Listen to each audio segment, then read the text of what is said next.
नमो बुद्धाय, जय भीम. मी तनिष्क खिल्लारे. लोकज्योती मराठी या आपल्या यूट्यूब चॅनलवर आपल्या सर्व प्रेक्षकांचे मनापासून स्वागत. सर्वांना नमो बुद्धाय, जय भीम. आपण सर्व पाली भाषा शिकू, पालीतच बोलू, पुन्हा हा महाराष्ट्र पालीने करू. या महाराष्ट्रामध्ये सर्व समूहाचे लोक राहतात आणि ते सर्व समूहाचे लोक आपापली भाषा बोलतात. जसे लवानी, त्याला आपण बंजारा म्हणतो, मसनजोगी, पारधी, घिसाडी, कैकाडी, झिंगाभुई, बंगाली, गुजराती असे आणि वडार असे सर्व समूहाचे लोक हे आपापली भाषा बोलतात. त्यातल्या बऱ्याच लोकांची लिपी नाही, पुस्तक नाही, बघा तरी ते त्यांची भाषा बोलतात. आता मला सांगा, झिंगाभुई कधी शाळेत गेलात का? त्यांचं कधी पुस्तक वाचलं का?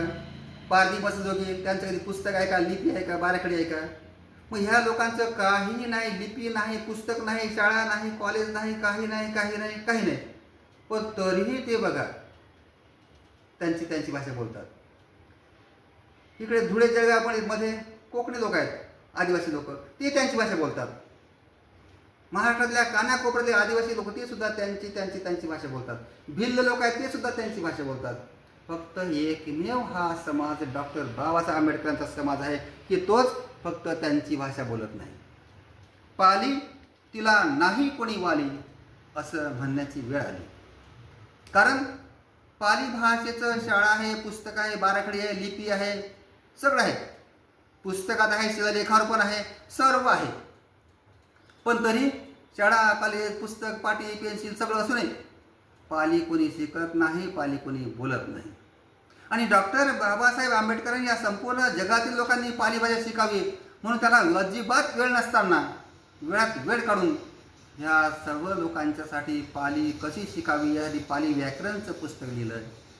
5 भाषेमध्ये पाली शब्दकोश लिहिला, पालीच्या सूत्र गाथा त्याचं संकलन केलं आणि पालीच्या संपूर्ण ग्रंथाचा अभ्यास करून मराठीमध्ये बुद्ध आणि त्याचा धम्म आपल्याला भाषांतर करून आपण घेतलं, मराठीमध्ये भाषांतर करून घेतलं. मग अशा प्रकारचं एवढे बाबासाहेबांना मेहनत घेतली. त्यांच्याकडे आर्थिक अडचण होती.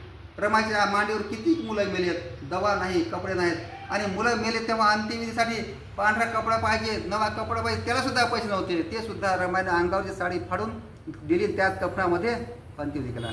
मग त्यांना अजिबात वेळ नव्हता, पैसा नव्हता, तरीही त्यांनी आपले हक्क, अधिकार, स्वातंत्र्य, कर्तव्य हे सगळं केलं आणि आपल्याला पाली भाषा बोलण्यासाठी लायक केलं. पण तरी आपण किती लायक झालो बघा. असं जेव्हा मी लोकांना बोलतो तेव्हा लोक म्हणतात, काय साहेब तुम्ही त्या झिंगाभुईसोबत आमची तुलना करतात, काय साहेब तुम्ही मसनजोग्या लबाण्यासोबत आमची तुलना करतात, काय साहेब तुम्ही आमच्या पार्टीसोबत तुलना करतात, त्या तशा आहोत का? मग तसे नाही तर त्यांची भाषा नसताना, लिपी नसताना, पुस्तक नसताना ते त्यांचं बोलतात, तुम्हाला बदल काय झालं? मग तेव्हा 150 लोक असे म्हणतात, काय त्यांची परंपरा आहे, परंपरेपासून त्यांचं चला म्हणून ते बोलतात, आपली आहे का परंपरा? मग तेव्हा त्या लोकांना मी एवढंच म्हणतो, साहेब आपली परंपरा कोणती होती? आणि मग ते म्हणतात की आपली परंपरा ती होती कोणती?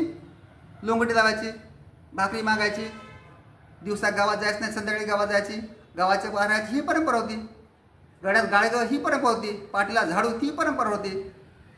तुमच्या आजीला आईला कधी चांगल्या प्रकारे साडी पाहिली का, लुगडे पाहिले का? तुमच्या बापाला, आजीला, पंजाला, आईला चांगले कपडे पाहिले का? आता मी जसा सुट्या बोटत आणि अशा मोठ्या महालात आहे तशी आपली परंपरा होती का? जशी तुम्ही एसीच्या गाडीत फिरता, 4 चाकी 2 व्हीलर 4 व्हीलर वापरतात, रेल्वेने विमानात जातात, तशी सुविधा होत्या का आपल्या बापदाद्याला? आपल्या 17व्या पिढ्याला होती की सुधारणा? अशी सुविधा होती का? मग हे आपलं काहीही नसताना बाबासाहेबांच्या पुण्यामुळे आपण हे सर्व मिळवलं. मग आता पाली भाषा मिळवलं काय हरकत आहे? मग आता शिकू पाली, होऊ ज्ञानधनाचे वाली. पाली शिका, पालीतच बोला. यासाठी आम्ही सगळ्या प्रकारचे कोर्स केले आहेत. आणि असे कोर्स केले की 1 दिवसाचा कोर्स बघा, 6 दिवसाचा कोर्स, किती कोर्स केले? 1 महिन्याचा कोर्स, 3 महिन्याचा कोर्स, 3 महिन्याच्या कोर्समध्ये basic Pali, advance Pali, spoken Pali, आणि हे कोर्स केल्यानंतर मग पुढे MA पाली, PhD पर्यंत अशा प्रकारचे आम्ही अनेक कोर्स केले आणि तेही ऑनलाईन ऑफलाईन दोन्ही प्रकारचे कोर्स केले. कारण काय की आपले लोक एवढे आळशी दाखवतात, आळशी आहेत आणि लोकांना स्वतःला बिजी दाखवतात की आम्हाला अजिबात वेळ नाही.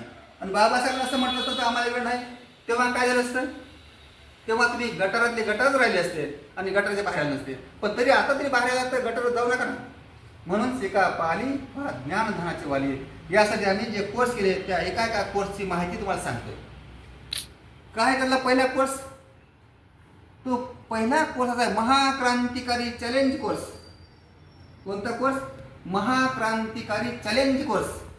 नाव काय बघा, महाक्रांतिकारी. साधा कोर्स नाही, क्रांतिकारी नाही, महाक्रांतिकारी आणि चॅलेंज कोर्स. चॅलेंज कोणता कोर्स आहे? एका रविवारी पाली शिका.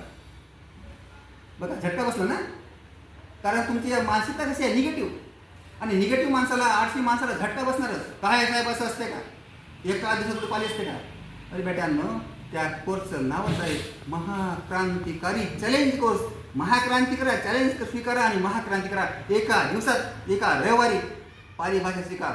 येताना मराठी बोलत बोलत या आणि आमच्यापासून घरी जाताना पाली बोलत जा. अशा प्रकारच्या महाक्रांतिकारी चॅलेंजमध्ये सहभागी होऊन पाली बोला, पाली शिका.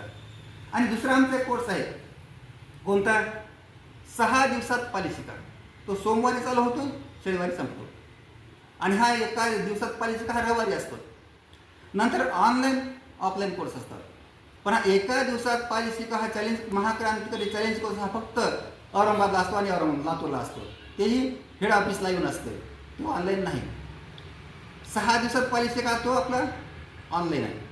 पण महाक्रांतिकारी चॅलेंज कोर्स इथं लातूरला किंवा औरंगाबादलाच यावं लागते. आणि सकाळी 8 वाजल्यापासून रात्री 8 वाजेपर्यंत इथंच शिकायचं. इथंच जेवण, इथंच चहा, इथंच नाश्ता, इथंच शिकायचं. आपल्या लोकज्योती मराठी या यूट्यूब चॅनलला सबस्क्राईब करायला विसरू नका आणि आमचे नवनवीन व्हिडिओ पाहत राहा. धन्यवाद.